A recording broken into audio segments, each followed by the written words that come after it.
Welcome to the Evening Review. My name is Sohane Klache, and joining us from Iceland is Transparency International Executive Director Thor Fanndal, who will weigh in on the whole fishrot scandal and efforts by the Namibian government to extradite 3 Icelandic nationals that are implicated in the scandal. Before we go into that interview, though, please have a look at tomorrow's headlines.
Welcome to the Evening Review, Thor, and thank you for joining us. How are you?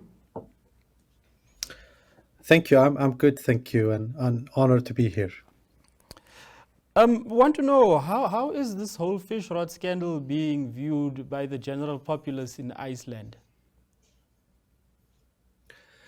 Well, I think the general public is understandably outraged, and there have been some polls suggesting, for instance, that 92% of the Icelandic public believes that Samherji paid bribes in Namibia. That obviously doesn't prove that they did, but I think it is a good parameter of how the public is feeling. There is another aspect of this case. It's important to understand that Samherji is a company that owes all its wealth to the goodwill of the public and the fact that they have access to Iceland's natural resources through the ITQ system. The access to fishery stocks in Iceland is limited. It's a system that has inequalities built in. There is generational inequality due to how it was allocated. And I think that is another shock to people here. There is an expectation that when you're granted this access, which has created this enormous wealth for you, that you behave in a somewhat responsible fashion.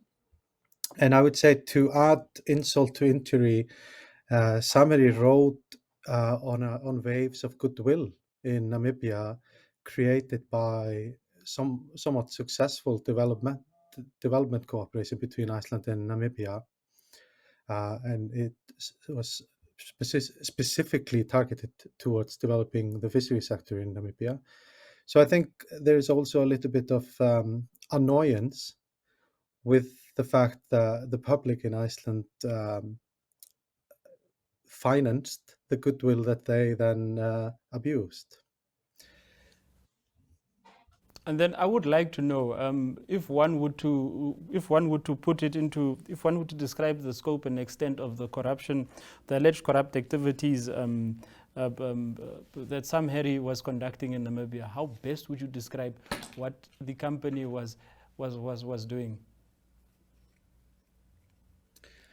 Well, I mean, essentially the company manufactured a system to cut the line. They behaved in a way that granted them or attempted to get greater access than the system was designed to give the company. And I think there is a tendency, I think, to look at the fishrot case as a relatively small corruption case. Perhaps it's because of the sort of two central nations that it involves, Iceland and Namibia. These countries are not necessarily big players on the world stage.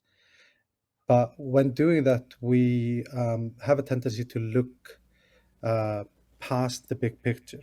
So the fishrot case is grand corruption. It is a massive case. It has an effect. It has a global reach. We have already seen action in Namibia, Angola, Iceland, Norway, Faroe Islands. There is work underway in the UK and Germany. We've seen documents that suggest bribery was funneled through Cyprus, Marshall Islands, and the Dubai. And this isn't even a complete list. It is a massive case. And for Iceland, it is important that we take responsibility for the fact that this corruption is exported from Iceland. But most importantly, when we look at the scale of it, we have to understand the effect it had in Namibia, those that were affected. There are some reports that suggest that thousands of jobs were lost in Namibia due to the fact that legitimate fishery companies struggled to get quota as a result of Samherji's action. We've seen reports here in Iceland that the Namibian tax authorities have already attempted to claim 318 million Namibian dollars in back taxes. So it's grand corruption, and you don't do yourself any favors if you tend to dismiss it as some sort of minor, obscure case. Now, the Namibian authorities have identified Icelandic nationals that they would like to extradite to Namibia to stand trial for the alleged corrupt activities. How is, in terms of the current laws, is it practical in Icelandic law for the alleged persons to be extradited to Namibia? Sorry, apologies. So generally, Iceland does not extradite its citizens. And in this case, it would be quite unlikely, in my opinion, and I think most legal scholars' opinion, that they will be extradited. However, both countries are signatories of the United Nations Convention Against Corruption, or sometimes referred to as UNCAC. And Article 44 is quite clear on extradition and the responsibilities of both nations when it comes to this. So it is important that the Namibian authorities do sign a formal extradition request, even though it is seen as unlikely that it will be granted, because part of the UNCAC agreement is that they would then be prosecuted in Iceland, these people. And I want to say on the news that just was in the Namibian a few days ago, where it becomes clear that Yvonne Dausab has not, the Ministry of Justice has not signed the formal request. That it is a bit of a surprise that it hasn't been signed yet. According to reports, it was all the work was finalized in July last year, and there is doesn't seem to be any reason not to formalize it. She's been criticized by the ACC, and from my understanding, also the Prosecutor General for this. So I'm a little bit surprised that a justice minister concerned with her legitimacy hasn't taken this action. And then, Thor, I'd also like to know, since Namibia has indicated its interest to extradite the Icelandic nationals identified, what is the best approach? How best can Namibia go about it, apart from now signing the extradition agreement? Are there other avenues that Namibia could perhaps look at in terms of ensuring that these Icelandic nationals can also come and answer for their alleged activities in this whole saga? I mean, I would think the UNCAC is the way to go currently. I'm not sure there is a possibility of creating an extradition agreement for this case. You can't really. It's too late. I mean, there are ways like cooperation, obviously, and my understanding is that the authorities in Iceland and Namibia are working together. Um, there are also international treaties against corruption, and the U.S. in particular has been quite stringent on it. The U.S. has seen corruption and bribery as a threat to their national interest and mostly their competitiveness. So they have been quite strong. There are also Samherji also owns entities or assets in Germany, which has traditionally been quite strong on this. But I wouldn't really be able to give the Namibian government any pointers other than it has to be finalized this request because it's not formal until that is done.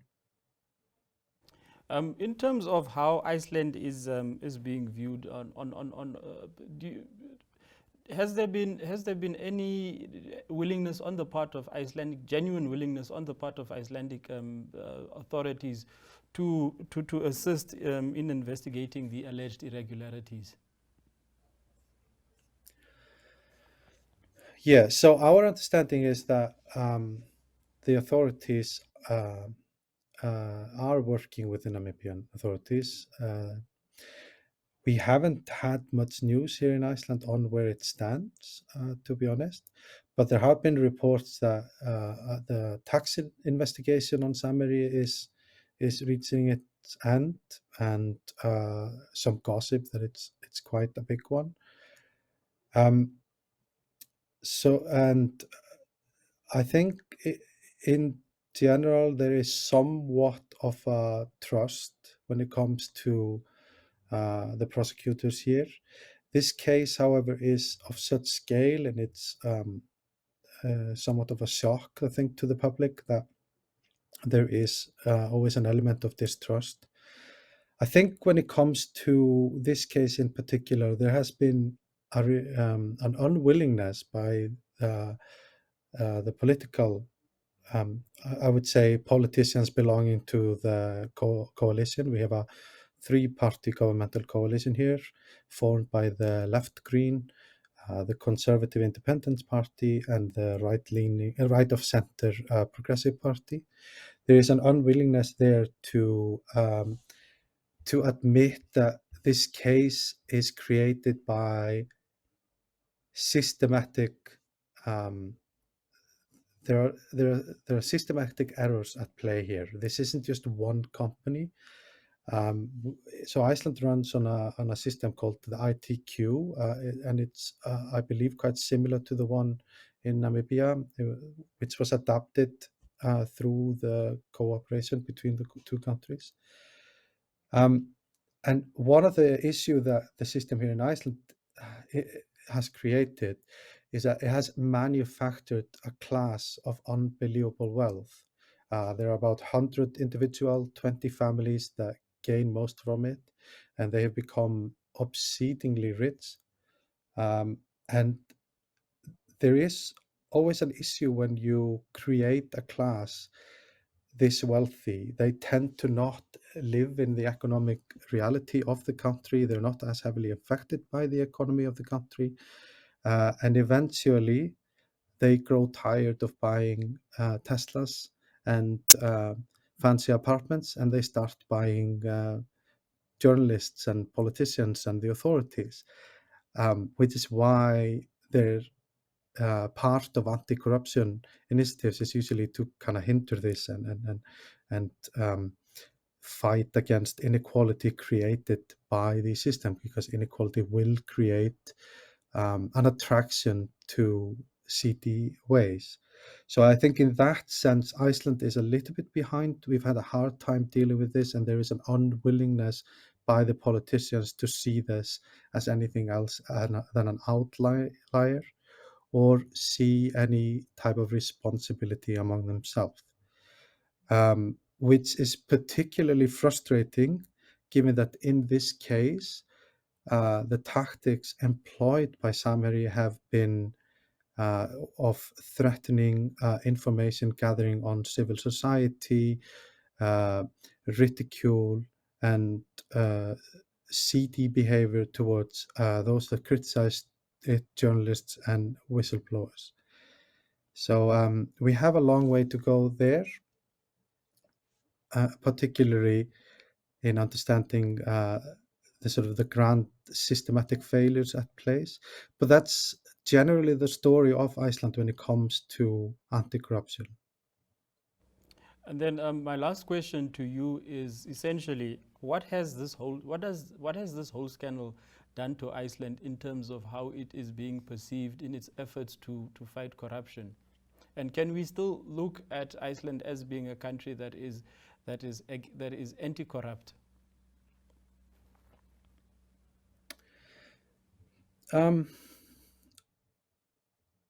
Iceland is not free of corruption and never has been. We are, however, a society of high individual trust, and it's one of the safest countries in the world.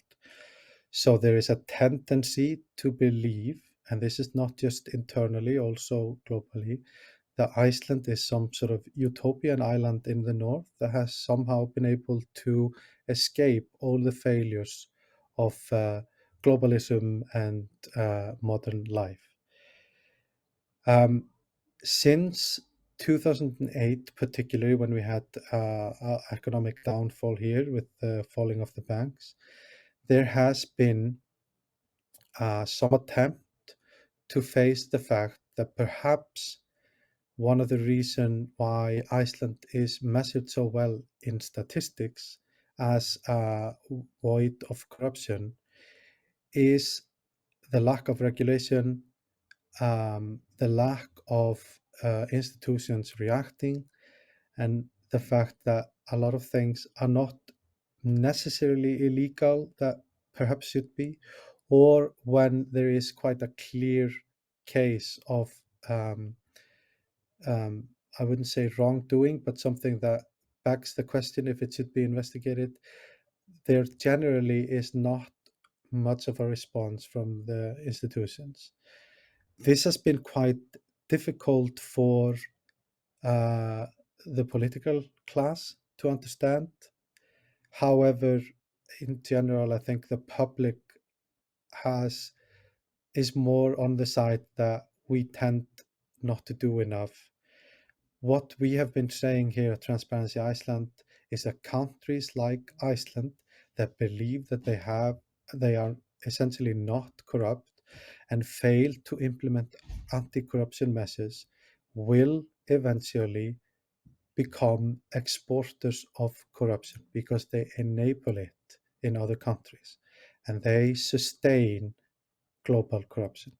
So that's the big job ahead that we have here in Iceland, to convince the authorities that they must take it more seriously, and some sort of cute old-fashioned stories that Iceland is essentially a group of people that all know each other and we are somehow so homogeneous and void of corruption simply does not apply and is quite damaging to some of the countries where we have opportunities to do business, like Namibia.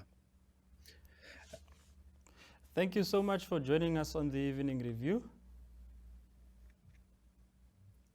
Thank you. Can I just say, since I didn't get an opportunity during the show, that we've been very fortunate to work quite closely with the IPPR in Namibia, and particularly Graham Hopwood.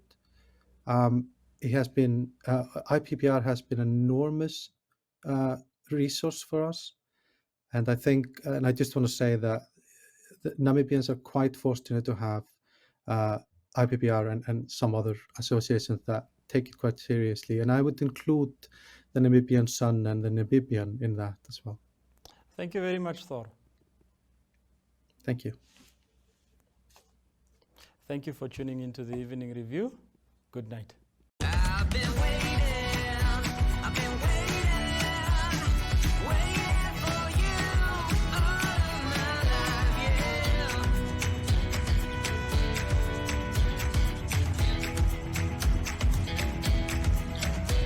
You don't know what you mean to me, you don't know all the nights I dream, but now to have you close to me, it makes it hard for me to breathe. I'd give my world to keep you near, do anything if you stay here. Losing you's my only fear, don't drive this lonely for the tears. I've been waiting. The space between having a dream and making it a reality is massive. And when your dream is to build a quality network for Africa, that space gets even bigger. Paratus' dream for a Pan-African network began years ago. Starting with a single PC using dial-up internet, it eventually grew to become ITN, a Windhoek-based network company that laid the foundations of what Paratus is today.